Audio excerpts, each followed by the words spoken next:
Hey y'all, I'm Carrie, I'm Momo. and this is Monstrous.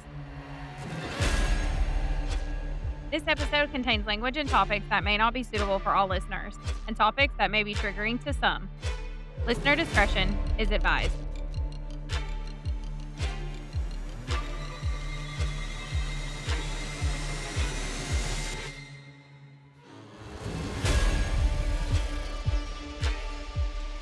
So in other words, if you don't like us, don't listen.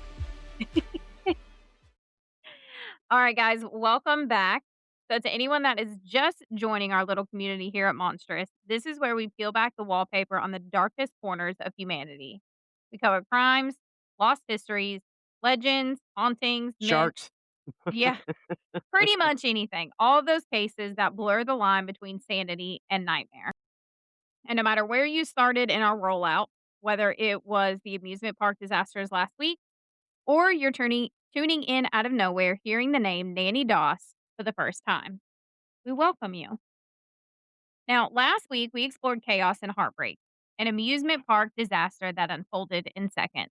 That was wild. Right. But it was a good veer. You know what I It mean? was a good From what? veer from what, we've been doing. Yeah. Today, we're going to move from tragedy born of accident to evil born of intention. Great. Yeah. This one's quiet and claustrophobic, I'm claustrophobic, so I can't hear this. and it starts with laughter. You're okay. The room that we're in is not that tiny. Yeah. So you're good. It starts with a grandmotherly figure who baked giggled, loved romance columns, and poisoned everyone who stood in the way of her idea of true love. This is the story of Nannie Doss, also known as the Giggling Granny. That's funny. So this one, I'm pretty sure was Aunt Debbie that sent me this one. I think she sent it to me on Facebook. Oh, okay. Yep. So shout out to Aunt Debbie Woo, woo. for giving us a good one. Okay, so Nannie Doss looked like everyone's favorite grandmother. She wore wired rimmed glasses, floral print dresses, and she had a plate of cookies for any of her visitors. That's my grandma. Well, I like cookies. you might not like her for long. Rick, I had cheese stuffed pig. But now, if you stepped into Nannie Doss's kitchen, you might never step out of it. So you aren't gonna like this kind of granny for long, mama. Yep. So it's late 1954, and Detective Harvey Tyree sat across from Nannie Doss in an Oklahoma interrogation room. The air was thick with heat and the smell of cigarettes. This was back whenever you could smoke in an interrogation room. That's a long time ago. Mhm. You were I don't even think you were born yet. What year? 54? Shoot, none of us were born yet. Right. Not even Auntie. No? What year was she born? 55. Oh, so this is a year before. Mm-hmm. Yep. Okay. Mom and Daddy were still newlyweds. Yep. Shout out to Mom and Daddy. So Tyree's notebook was filled with names. Husbands, children, relatives. So many dead. And so much arsenic. When he asked her if she had felt any remorse, Nanny didn't cry and she didn't plead. She leaned back, smiled, and giggled. Eh, That laugh would haunt everyone who heard it. I'm And sorry. I don't know why I giggled, but and and it echoed through one of the strangest murder sprees in American history. So we're gonna dive into it. Nanny was born Nancy Hazel on November 4th of 1905 in Blue Mountain, Alabama. This was a small farming town squeezed into the hills of the South. It was a place where everybody knew each other, where gossips knew who fed their chickens, who beat her husband, and who never quite fit in. Nanny was just one of 5 children, and she was the eldest, the firstborn who bore the weight of expectation, the first one who felt the pressure of family reputation. From the beginning, life felt less like an adventure and more like a series of walls for Nanny. Her father, James F. Hazel, ran their home like a small dictatorship. He yanked his children, especially the girls, out of school early so that way they could work on the farm, haul water, tend to the animals, cook, and clean. Nanny had left school just after about the 6th grade, which meant that she grew up with a sharp mind, but no diploma, no formal training, and no real way out except through marriage. The farm life was relentless. The smell of manure and hay, the dust that clung to clothes, the weight of the water buckets carried from the well, the creak of the porch at night, the sound of the cicadas in the summer heat. The house was small. Noisy as a bastard. I know, right? The windows would rattle when the wind blew, and the wood creaked as if the walls themselves were tired. So imagine a morning in that house, the kind that never really ended. Nanny would wake up while it was still dark, the sky a bruised blue, the rooster screeching from the coop outside. She'd pull on a faded dress, tie her hair back, and shuffle to the well to haul the first bucket of water home. The handle bit into her hands, the bucket sloshed, the dampness soaked into her shoes. The chickens would peck at the dirt, the pigs grunted behind the fence, and the smell of fresh hay mingled with the wet earth. By the time the sun had climbed over the hills, the house was already humming. The radio was crackling in the corner, the radio preacher scolding, the coffee pot whistling, and the sound of her mother's soft voice and the sharp bark of her father. The world outside of that farm seemed to move much faster, but inside it felt like life would never change. They had the same chores, the same punishments, and the same expectations. Nanny watched as the neighbors' daughters snuck out at night. They would go to dances, wear lipstick, and whisper about boys. She wanted to do that too. The chance to be seen, the chance to be desired, the chance to be the heroine in someone else's story. But at home, she was just another body to work the land, another mouth to feed, and another set of hands to keep the farm running. Her father, James, was controlling, strict, and he was quick tempered. He forbid his daughters from wearing makeup, going to any dances, or keeping any kind of company with boys. He lectured them on modesty, on obedience, on the sin of drawing attention. To the world, he was a hardworking farmer. He was a man of the land, a man of the Bible, and of fixed principles. But Sounds to more his like an asshole. right, exactly. But to his daughters, he was a warden. He was a man who kept them folded into the house and the fields guarded against the world. Nanny saw her mother Louisa, though, as the opposite. She was quiet, devout, submissive, and the kind of woman who folded herself into the background so the men could stand out. Louisa would rarely argue, she rarely questioned, and she rarely pushed back against her husband. To Nanny, that quiet compliance was weakness. It was the very thing that she swore she would never become. Now, the other children in the house tried to survive in their own ways. One of her sisters learned to disappear into the background, never speaking unless spoken to, and never drawing attention, much like their mother. Another tried to please their father, showing off her skills at the farm, hoping that obedience would buy her a little freedom. Their brothers, meanwhile, were given much more leeway, more room to move, and more trust. Nanny watched all of this, absorbing the way the power worked in her family: the men at the table, the women at the stove, the girls who got married off, and the boys who stayed around. She saw herself as smarter, sharper, and more capable than the others. She believed she was the one who could see the world beyond the farm, the one who knew the world owed her more. That repression became the soil where something darker would start to grow. Nanny's only real escape was through stories, the glossy pages of romance magazines and the lonely heart columns that promised rescue, devotion, and perfect love. These weren't just readings for her, they were her survival. She collected those magazines like scripture, clipping out lines like "True love never dies" and "Until death do us part," and pasting them into her own private scrapbook of daydreams. Then one day when they were out, doing some family outing thing, Nanny was 7 at the time. A train had stopped so suddenly that her head slammed into a metal seat rail. Ow! Yeah. The blow knocked her unconscious and left her with chronic headaches, dizzy spells, and blackouts for the rest of her life. Yeah. Poor little girl. Yep. You can feel bad for the child, okay? So you won't feel bad for her for too long. We feel bad for the child, not the adult. So modern psychologists looking back at this event speculate that this injury to her brain, particularly to the frontal lobe, is most likely what profoundly altered her ability to have empathy, have impulse control, and a sense of responsibility. Some later analysis had even suggested that it may have set the stage for her lack of remorse years later.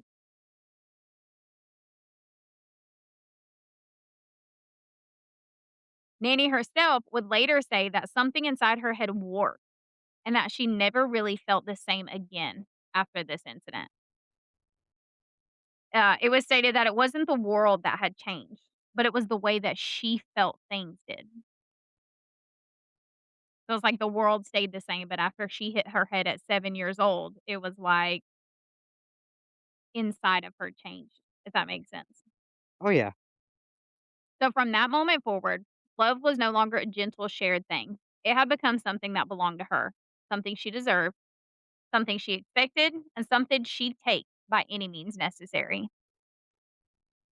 So fast forwarding several years, Nanny was 16 and she was desperate for a way out. At that age, she had married her first husband, Charlie Bragg. He was a co-worker at a nearby linen mill. On paper, it was a normal marriage. In practice, it was just another cage for Nanny. Charlie drank. He was unreliable, and like many men of his time, he expected things to go his way. N- Nanny, already being raised in a home of control and resentment, quickly realized that trading her father for a husband hadn't changed her situation. It had just shifted the shape of the prison. So between 1921 and 1927, Nanny gave birth to four daughters: Malvina, Thelma, Arlie, and Lona. They lived in a small house. It was crowded and constantly filled with the sound of crying, cooking, and laundry. When Charlie's sharp tempered mother had come to live with them, the house became even more tense. Nanny viewed her mother in law as just another authority figure, another woman trying to rule over her life, another mother who didn't quite fit into the fairy tale that Nanny had read about in her magazines. Now, according to later investigations, Nanny's first clear murder was that mother in law. What? Nothing. I'm just gonna keep my mouth shut on that one. So Nanny prepared food for her mother in law, and then suddenly the woman died. But no one really questioned it. Grieving daughter in laws were expected to be emotional. And in a rural setting, people rarely demanded second autopsies and second questions. Nanny's sorrow fit neatly into the story that her mother-in-law just suddenly died. Then, in 1927, two of her daughters died suddenly of what was called food poisoning. I'm glad you love me. So her daughters were young, and I mean like young. They were 3 and 5, Oh, they were babies. and their death devastated the family. The doctors chalked it up to a bad meal, rural illness, or just plain bad luck. Nanny stood at the bedside, the exhausted young mother, mother, the grieving widow of a household that seemed to keep falling apart. But Charlie, despite his own drinking problem, felt something gnawing at him. He had watched his mother die after a meal, then watched his children suffer the same stomach pains. When he asked too many questions, Nanny tightened her grip on the house, on the story, and on the narrative. She made it clear that the world wouldn't understand their grief if he started digging. Then, then later in 1927, after those deaths, Charlie had fled with their eldest daughter, Malvina, leaving Nanny behind with the two other girls. Which my question is, why did he only take 1 daughter? 'Cause he's a moron? Like, you're worried for your children's safety, but you only take 1 of the 3 that you have left. What? You make no sense, sir.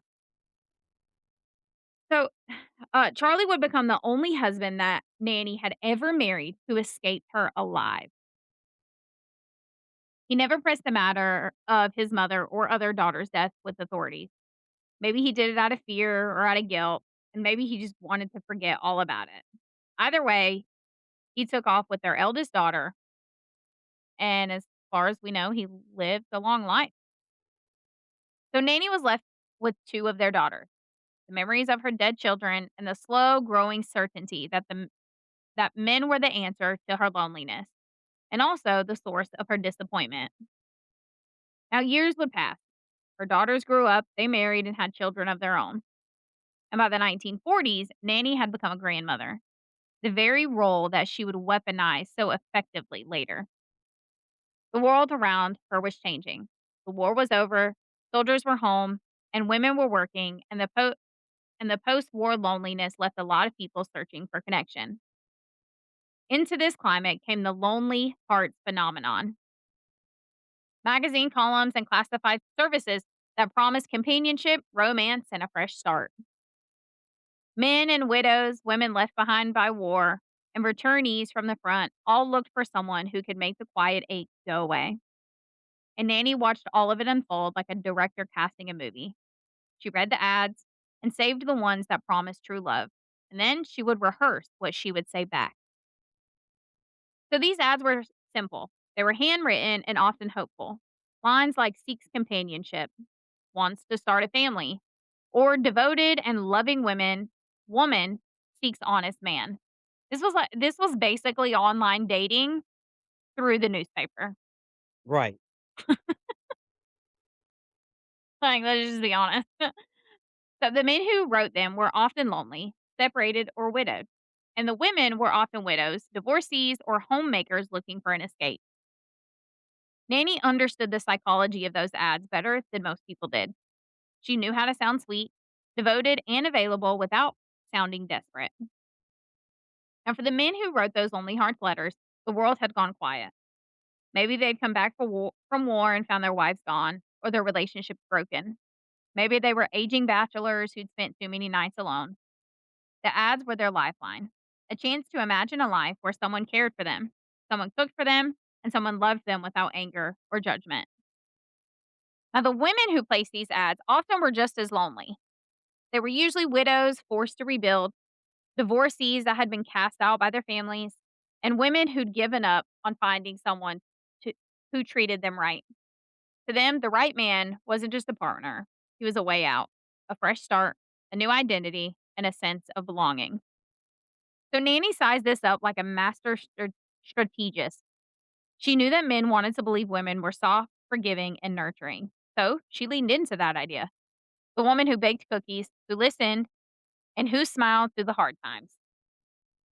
You could see her in the corner of the kitchen writing letters by lamplight, the pen scratching across the stationery. In her mind, the envelope was a spell, the stamp her magic, and the mailbox her portal to a new life. Each response that arrived in the post was a little victory, proof that she could charm, that she could control, and that she could make someone fold at the end of her finger. So she started writing them in through the Lonely Hearts Club and similar services. Her letters were sugary, warm, and full of old fashioned charm. She wrote in careful cursive, always polite, and always hinting at a life that was richer than what it really was. She told men about her children, her grandchildren, her cooking, her love of romance stories.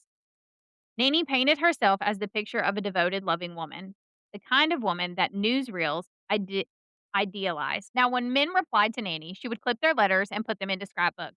She underlined phrases like true love, devotion, and until death do us part. This is like not to shit on anyone, but I wonder if this type of shit is what men and women do in prison, like when they get their letters. Oh, they're pen pals? Yeah. Probably. Do they They're full like of shit. I highlight them or underline them. Like, I'm curious. They might, honey. I Or don't know, I've never had a prison pen pal. me neither. Or if that's what, like, the Although there's a few people we can ask. what? I didn't hear you. I said, although there's a few people we can ask. Oh, yeah, that's for sure. We've known plenty of those. Oh, yeah. Mhm. Have a track record for that. Anyway, before we get let's not get into that. Okay, moving Yeah, 'cause on. we'd probably get in trouble. Right. So, these weren't the scribbles of a love-struck girl. They were the blueprints of a woman planning to bind someone to her. And then, when they disappointed her, how to sever that bond permanently. So, each husband that Nanny would have would become a new chapter, and each death would be a way to clear the way for the next volume. So, let's take a moment to walk through the men that crossed Nanny's path, not just their names, but the hopes that they carried with them. So, after Charlie fled, can't blame him. I would have fled way sooner than he did. No shit. She had met a man named Frank Harrelson. He was a drinker, yes, but he was also a man who probably dreamed of stability, of being with a woman who'd keep the house warm, the plates full, and the world quiet. But he didn't know that Nanny measured him against the heroes in her magazines, and when he failed to match up, he became a disappointment to be discarded. Then there was Arlie Lanning. When he came along, he was steady, hardworking, and the kind of man who liked routine and predictability. He likely saw Nanny as a free woman, a widow, someone who'd been through hardship and needed support. He didn't know that Nanny was the one who'd already sent her first husband and his mother out of the world. I love it. What? Getting rid of the mother-in-law. It's awful. Okay, anyway. Hey, I've had 4 of them. I can say that. I know, but it's awful. You wouldn't kill any of them. Oh, no. Then there was Richard Morton. He was much more romantic. He was charming, worldly, and probably saw Nanny as a woman who could fit into a more sophisticated life. But when he cheated on her, she saw that Wow. marriage again as a contract broken, and the penalty was death. And then came Samuel Doss. He was devout, kind, and respectful. He was the kind of man who genuinely wanted to treat Nanny well. He wanted a quiet life, a faithful wife, and a home where the doors didn't slam and the rooms didn't echo with arguments. To him, Nanny was the woman who promised comfort. To her, Samuel was just another man who couldn't live up to her fantasy. So Nannie Doss in total would go on to marry 5 men over the course of her life. She is most commonly counted as the perpetrator of 11 confirmed deaths, with some sources speculating even more than that. The first woman serial killer. Probably, because this is old. Because she Well, yeah. started killing in the 20s. So, So you're looking at 100 years ago. mhm, yep. So now that we've gone through all of that, real quick, we're gonna go through each of her husbands, and then the slow poisonous parade that she had staged for each one of them. Because woof, okay? Now, we know that Charlie wasn't killed by Nanny, but he was the first to feel the shadows that had begun to gather around her. Their marriage was marked by heavy drinking, poverty, and the deaths of her mother-in-law and 2 of her daughters. So when he left in 1927, he took their oldest daughter, Melvina, with him, like I said, escaping the atmosphere that was slowly turning more and more toxic. Now, to this day, he remains the only husband that Nanny did not murder out of her 5 husbands. Yeah.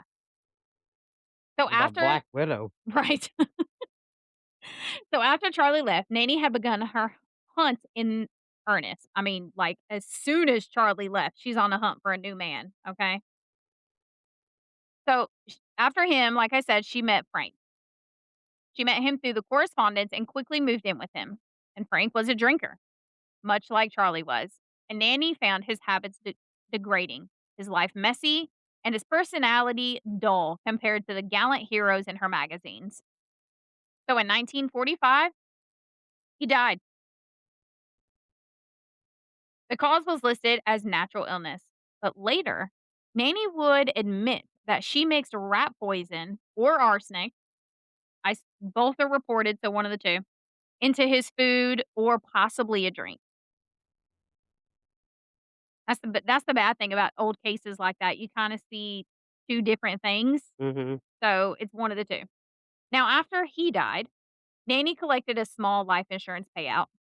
She framed it to the world as a tragic loss. To herself, it was proof that men could be useful even in death. So from there, Nanny moved to North Carolina where she met Arlie Lanning. Arlie seemed like a better candidate. He was steady, hardworking, and willing to give her a home. They married, Nanny moved in, and for a while, life was stable. But It's by the almost scary. right, but by the early 1950s, so just a few years later, Arlie began complaining of stomach pains. He had weakness and fatigue. The family doctor chalked it up to heart problems or possibly digestive issues. Well, in 1952, Arlie died, and it was listed as a heart attack. Then, not long after his death, Arlie's house caught fire. Nanny collected the insurance payout for the house, and the local community accepted the story of a tragic death followed by a devastating accident. To investigators later, though, that fire and that insurance check looked like a pattern: love, death, money, repeat. So then came Richard Morton in Kansas. He was charming, worldly, and sophisticated, at least on the surface. Nanny thought that she had finally found a man who matched the ones in her magazines. But when she discovered that Richard was unfaithful, that fantasy shattered. To Nanny, infidelity to Nanny, infidelity wasn't just a betrayal. It was a full cancellation of their contract, which she's talking about their marriage. So she poisoned him too. She mixed arsenic into his food or possibly one of his drinks. Again, doctors listed the cause of death as stomach illness or natural causes. When Morton's body cooled, Nanny packed up what she could, the savings, jewelry, and anything of value, and moved on. She didn't linger over the headstones or the obituaries. She lingered in the places where money changed hands, where policies were cashed, and where the world moved on without asking too many questions. Now we reach her final husband, Samuel Doss. He was kind, respectful, and devout. He wanted a quiet life, a steady partnership, and a home filled with routine. Nanny, who is now in her 40s, saw him as the last chance to find the kind of love she'd read about for decades. They married in 1953, so only a year after her last husband died. Okay? This lady's moving on fast. But they married in Oklahoma, and for a time, Nanny tried to play the role of the perfect wife. She cooked, smiled, and she even laughed. But soon, she began to find Samuel dull. He didn't want her to watch her programs. He didn't care for prunes. That's a no for Nanny. He doesn't like prunes. That was pretty good. Me neither. That's a deal breaker for Nanny Doss. You gotta eat your prunes, guys. She's shaking her head at me. Oh, so funny. Samuel no longer fit the fantasy that Nanny had built. So, a year after they married in 1954, she decided it was time to update her life again.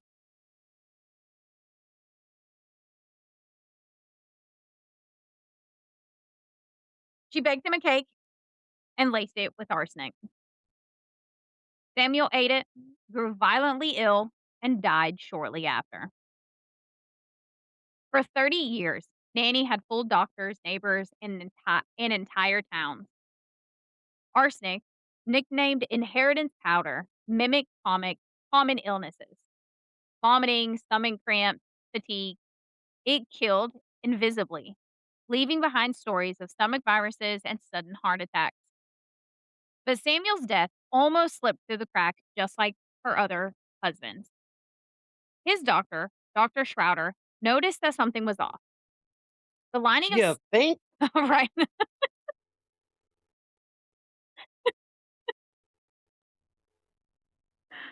The lining of Samuel's stomach looked soft. It was discolored and inconsistent with a natural illness. It was suspicious, and he ordered an autopsy. So, in the lab, the toxicologist ran what is known as the Reich test. I think I'm saying that right. I'm sorry if I'm not. So, this test is where they dissolve tissue in acid. It's then dipped. They then dip a copper strip into the fluid and watch to see what color it turns. If arsenic is present, the strip turns gray. In Samuel's case, it turned black, pitch black, so dark that it could not be mistaken. This test revealed that there was enough arsenic in Samuel's system to kill at least a dozen men. Damn. Yeah, that black strip changed Would she use the arsenic instead of flour? but sounds like it. It does sound like it. Yeah, she used a ton. Like, cause you only have to use, like, a tiny bit of arsenic to kill somebody. Yeah, she used, like, a whole cup of that shit. Okay, so this trip changed everything. Up until this point, Samuel's death had looked like just one more tragic medical mystery in a long line of tragic medical mysteries that seemed to follow Nanny. But now the doctors had proof that what had seemed like ordinary sicknesses were really something deliberate, something that was being hidden in plain sight. Now, once the police started to ask questions, the whole pattern began to loosen at the edges. They looked through Samuel's history, then through Nanny's marriages, then further back to the daughters, the mother in law, to the children who had died too young, to the women and men whose illnesses that had always seemed just a little too sudden. And the more they pulled, the more the thread came with it. They checked funeral records, old hospital notes, insurance policies, house fires, and death certificates. In one place, a body had been buried without much scrutiny. In another, a doctor had signed a cause of death that sounded ordinary at the time, but looked suspicious in hindsight. In another, a family had accepted food poisoning because it was simpler than asking the harder questions. And at the center of all of it was Nanny, moving from house to house, husband to husband, tragedy to tragedy, always arriving just after the loss and always standing close enough to look like the grieving one. And that's what made her so hard to catch. She wasn't hiding in the shadows. She was standing in the kitchen, offering the coffee, folding the funeral cards, and acting like the person most devastated by the death. Now, by the time the investigators understood that Samuel's death was not an isolated event, the case had already turned into something much bigger. Not just one murder, but a whole buried history of poison, control, and convenience.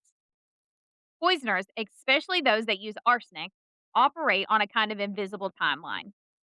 There's no loud gunshot, no visible wound, and no dramatic scene. Just a person who starts feeling sick, gets weaker, and who eventually goes to the doctor and whose symptoms blend into the background noise of bad stomach flu or weak constitution. In Nanny's world, arsenic wasn't an exotic weapon, it was practical. Rat poison, fly poison, makeup arsenic, even some medicinal tonics of the day quietly carried it. To a woman who knew how to cook, to serve, tend to the sick, arsenic was just another ingredient, a way to make someone slowly disappear slowly without a single witness. And that's the crazy thing. Like back then, arsenic you could just go to the grocery store and buy it. Yeah. You can buy it over the counter. Right. You just walk right up to your pharmacist and say, "Oh, can I have 2 pounds of arsenic, please?" And they'd bag it up and just hand it right over to Thank you. you and have a nice day. Right, exactly. It's wild to think that this shit you could just buy it over the store. Oh my god, it's wild. So the wrench test, like I said, I don't I'm Reich test maybe, I might be saying it wrong. This was the one that had finally caught Nanny. This was a brutal kind of science. You have tissue and acid, the faint chemical reaction, the way that the copper strip darkened under the lab lights. None of it was flashy, but it was definitive. Once that strip turned black, the doctors knew that they weren't dealing with a weak heart or a bad stomach. They were dealing with a murder. Investigators, like I said, began digging through Nanny's history. They traced the funerals, marriages, insurance claims, house fires. They found a pattern that stretched all the way across Alabama, North Carolina, Kansas, and Oklahoma, all that involved love, illness, death, and money, each one over and over in that order. They followed coroner reports, funeral records, and family stories that all aligned. Now, by the time they confronted her, they had a list of victims in front of them: 4 husbands, her mother, at least one of her own sisters, 2 daughters, 2 grandsons, and a mother-in-law. That made 11 confirmed deaths. Now, some investigators, like I said earlier, believe that she probably killed more, but 11 was the number that stuck in the public record, all that they could prove for sure. So we're gonna slow down for a minute and let, kinda things breathe for a little bit. So these aren't statistics. These were people that Nanny killed. She had 2 daughters who died in 1927. Tiny lives cut short at 3 and 5. She had 2 grandsons, the children of her daughter Melvina, who had never made it to see their childhood. Her mother Louisa, and at least one sister, Dovie, both of whom she had cared for at one point and then poisoned. Then they have a suspected second sister named Addie, though there's no concrete evidence to say that Addie's death was definitely a murder, but she is suspected. Then you have her mother-in-law, her husband Frank, Arlie Lanning, Richard, and Samuel Doss, men who thought they were marrying love and found poison instead. Each one of them left a different kind of hole behind: a child's bed gone empty, a husband's chair left at the table, a daughter trying to make sense of why the people who should have protected her were the ones disappearing from her life. In Nanny's world, death became routine. In everyone else's, it was grief that never really got to finish speaking. And that's what makes Nanny's case feel so cold. She didn't just remove people from the world, she replaced them with absolute silence. Now, Detective Harvey Tyree sat across from Nanny in that smoke filled interrogation room. He laid out the photos of each one of her victims. He recited their names, the dates, the causes of death the doctors had written, the insurance checks that she had collected. The room felt like a theater of the dead, with Nanny at the center and the director of every single tragedy. Now, through this, Nanny didn't crumble. She didn't cry. She listened to what the detective had to say. She leaned back, looked up at the ceiling, and she giggled.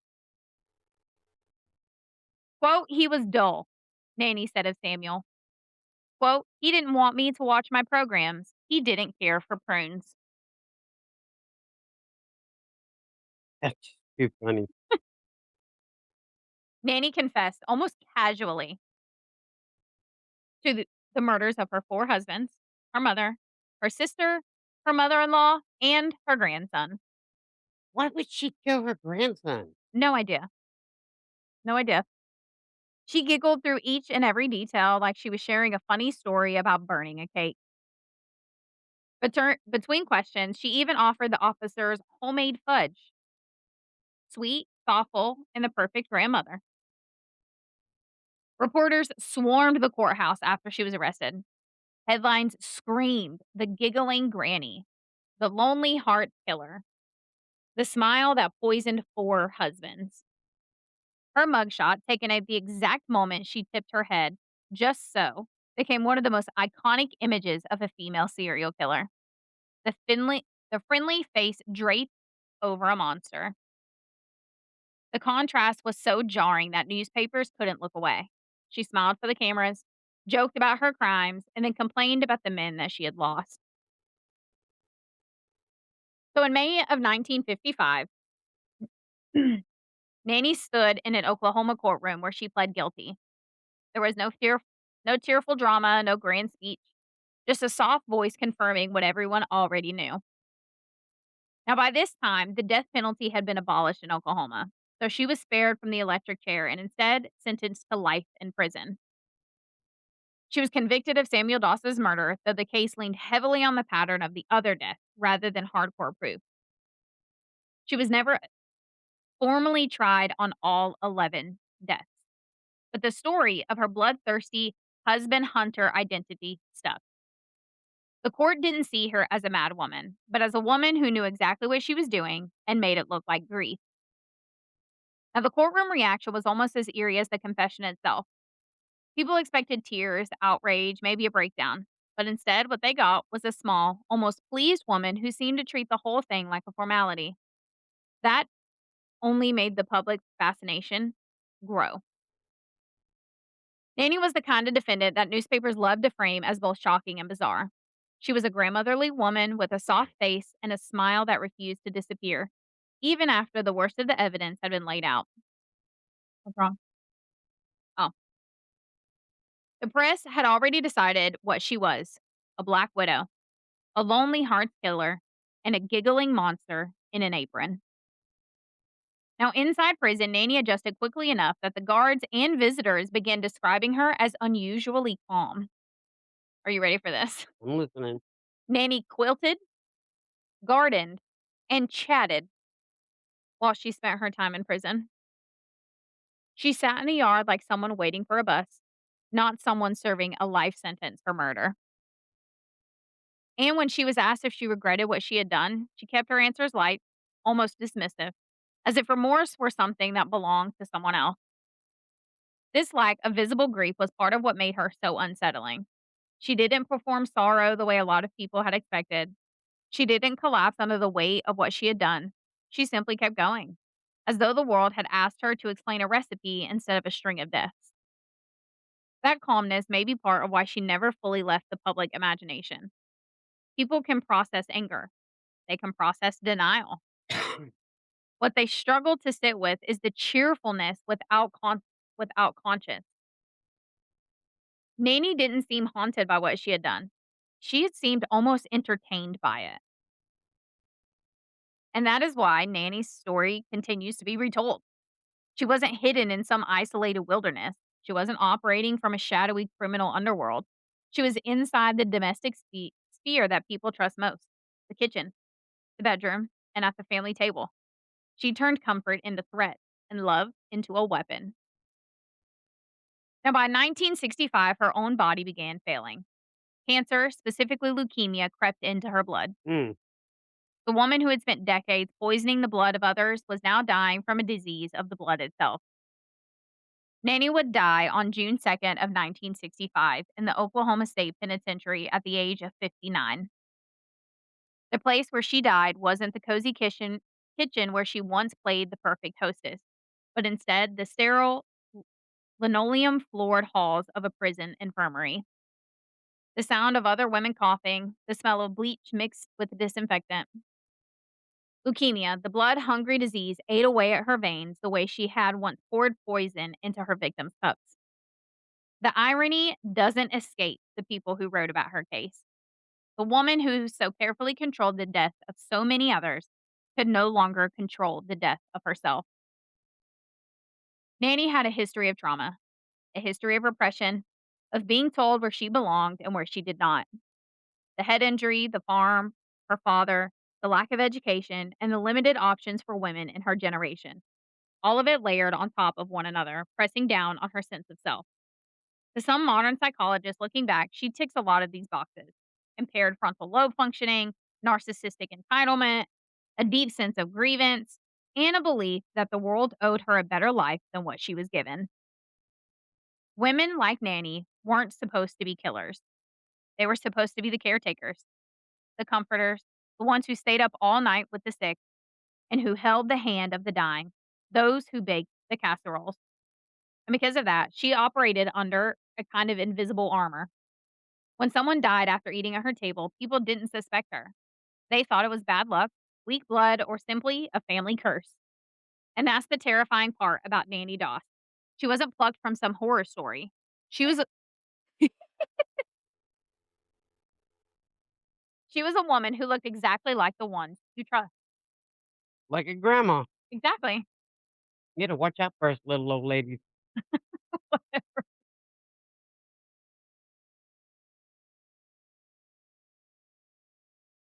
Now, Nannie Doss wasn't the first woman to kill her way through a string of marriages, but she is one of the most famous. Her story blurred the line between crime, psychology, and folklore. In the post-war era, she embodied domestic horror. The cheerful homemaker whose oven hid arsenic instead of recipes. The grandmother whose giggles masked arsenic in the tea. Women in aprons didn't usually make headlines for murder. They were the ones who brought the casseroles to the grieving family, who sat by the bedside, and who held the baby. Nanny looked exactly what?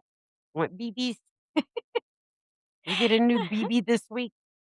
Nanny looked exactly like that woman, and that's what made her so terrifying. Criminologists and psychologists would later debate what moved her: greed, loneliness, post war female repression, the effect of a childhood head injury, or just a mixture of all of them. Some of them described her as a woman with malignant narcissistic traits, someone who believed that the world owed her a perfect life, a perfect man, a perfect romance, and who was furious when reality failed to deliver it. Others pointed to elements of psychopathy, her lack of remorse, her cold, calculated planning, and the way that she could laugh through a confession without a hint of guilt. Personally, I think she was just fucking crazy. I think that hit on the head is what did it. Oh yeah, oh yeah. There's most serial killers had some kind of childhood head injury, like major childhood head injury. So it's not like definitively proven, but they believe that child head major childhood head injuries, Can't even talk. I know, contribute, like, the what causes people to become serial killers later in life. I mean, it would make sense. It does make I sense. mean, because brain injuries are Brutal. oh, yeah, they cause a lot of problems. Oh, yeah. Okay. Now, modern criminologists have pointed to the fact that she operated in a time when women were expected to be those caregivers and not killers. Society had assumed that a woman who baked cookies, tended to the sick, and smiled at the neighbors were inherently safe. And I mean, honestly, that is still kind of the assumption today. Like, it wasn't just a then kind of thing. Like, if Nanny did that in today's world, she probably would have got caught sooner. Yes. Because the DNA and all the tests they do and everything. Right. But no one would believe it. Like, there's no way that this little old granny, you know what I mean? Right. It's still believed that today. So it's not really of just that time kind of thing.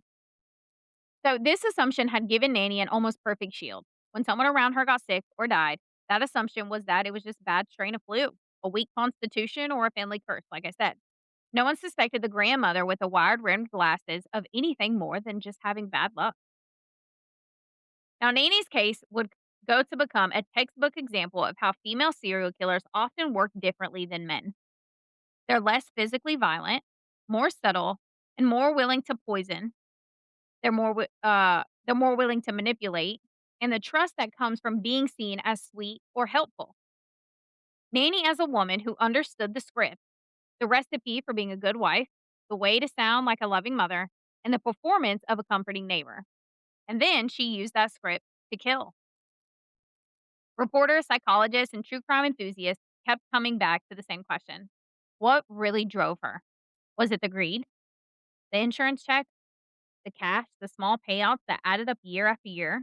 Was it the loneliness, that desperate need for a man who would finally live up to the fantasy that she had read in those magazines? Was it control, the only real power she'd ever known? The one thing she could truly decide on her own, the ability to remove anyone who got in her way. Many people who have studied Nanny's case now think it was just a mixture of all of it: the head trauma, the repression, the rigid expectations of her gender, the loneliness, poverty, and the lack of education, all combined to create a woman who saw murder as a way to solve her problem. She didn't see her victims as people. She saw them as obstacles, as disappointments, and failures of the contract that she'd imagined in her mind. Then you have the media circus, because, Oh, yeah, they gotta get their 2 cents in. yeah. So after her arrest, Nannie Doss became a kind of folklore hero of horror. Her mugshot, which was taken at the exact moment she smiled, became one of the most recognizable images of a female serial killer. The contrast between her soft features and the crimes that she had committed was so jarring that it was almost impossible to look away. And that giggling granny nickname that the newspapers gave her stuck alongside the lonely heart killer, but that one's not as popular. The way she giggled through her interrogation played into the horror movie version of her story, which is where she got the giggling granny nickname.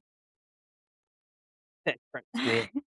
Now, true crime writers, podcasts such as our own, and documentaries have kept her story alive for decades. Each one seems to add a little nuance, a little more detail, and a little more reflection. Some of them focus on the psychology, some on the cultural context, and some on the way that she so perfectly weaponized the image of the maternal woman. And that's why her case still lands hard, even decades later. Nannie Doss wasn't some mass stranger breaking into homes in the middle of the night. She was family. She was the woman at the stove, the widow at the funeral, the grandmother with the plate of cookies. She made the domestic space itself feel dangerous, which is a fear people never quite get over. Her story also sticks because it exposes how easily a person can use the role people trust most against them. A woman who can seem caring, ordinary, and even gentle can move through a household without raising alarms. And Nanny understood that better than almost anyone. She used her age, her sex, her softness, and her grandmother image like armor.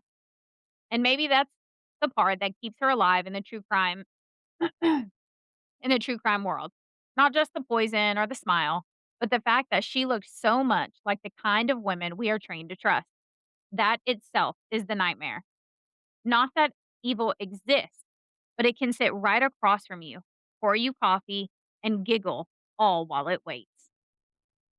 Nanny Doss turned the ordinary into the macabre, a reminder that monstrousness doesn't wear horns. Sometimes, instead, it wears a flowered apron. And that is the giggling granny. That's so funny. What do you think? I think I stay out of her kitchen. I thought that was a good one. That was good. Yep. I can't remember where Debbie found it, but she sent it to me. It is hard telling is nicest. Yep, I thought it was a good one. A little change of pace. It wasn't like gory or, nothing like that. Yeah, Nothing like a lot of the ones that we've done so far this year, but it kinda edges us back into our roots, you know what I mean? yeah. These older ones, it's hard to find a whole lot like we can in, more modern ones, so I thought it was a good one. It was a good one. Yep. Okay, so for next week, we're gonna leave the poison behind, and we're gonna head somewhere colder, thinner, and far more unforgiving. Our next episode follows a woman who refused to be told the mountain wasn't for her. She was a woman who pushed past every limit, every expectation, and every voice that said she didn't belong there. It's a story of grit, obsession, survival, and a climb that changed everything. I'm taking you into a world that was never built to welcome this woman. High above the trees, where the air grows thin and the stakes grow even higher. She looked at the impossible and kept going anyway, stepping into conditions that would have stopped most people in their tracks. Her determination carried her into danger, into history, and into a place where few people have ever gone before. Next week's case is a story about endurance, courage, and a refusal to turn back. It's about what happens when someone decides that the rules don't apply to them and what it costs to reach the top. That's our next one. So next week, it's a good one. It's I'm trying to think of. It's not like it's a palate cleanser kind of. Okay. Yeah, it's not really a true crime one. That makes sense. Yeah. Okay, I can't think of what I'm trying to say. Yep, it's one of those. So next week, is kid friendly. It's family friendly next week. It's kind of a mixture of like an I survive and a I did this first kind of thing. You know what I Yeah. mean? Okay, my words aren't coming out right. I'm sorry, guys. It's late. Uh, so as always, before I don't know, Before lose she butchers anything else. right, exactly. So as always, thanks for coming out and hanging out with us, spending part of your week in our little corner of the world. If you enjoy the show, The best thing and you wanna keep us growing, the best thing that you can do is leave a rating, write a review, and hit the subscribe button wherever you listen. Um, Make sure you have your download activated so it automatically downloads for whenever these episodes hit so you don't lose any of them. Uh, I read every single one of your reviews that you put on, whether it's Apple Podcasts or on YouTube. I know some of the platforms you can't leave a review or a rating, but you can on Apple Podcasts as well as over That's on silly. YouTube. You can comment under the video and I read each one and I try to respond as well. It's the best way for new listeners to get in front of us. It's the best way for us to hear, what you guys think about what we're doing. So if you want to keep up with us between episodes, you can find our social links in this episode description. That's where you're going to find the photos, extras, anything that we have connected to these cases or possibly future cases. Those are going to be on our socials. You're also going to be able to find our Buy Me Coffee link in our episode description. You want to donate to that, as well as our email if you want to send us a case to cover, a story of your own, you just want to say hi. That email is in the description too. We will be back next week with another episode, as well as a fun, not really fun, as well as an announcement next week. So make sure you come back next Monday for all of that. Until then, stay safe out there. And as always, remember to Watch out for monsters. and don't kill people. Bye, y'all. Bye, y'all. Yay. Now it's done. Oh, almost yet.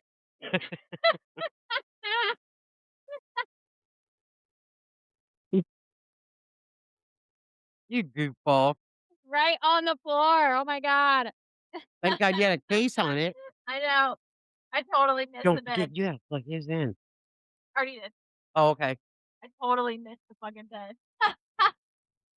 Now what are you dropping? Oh, my phone. Fuck. Okay.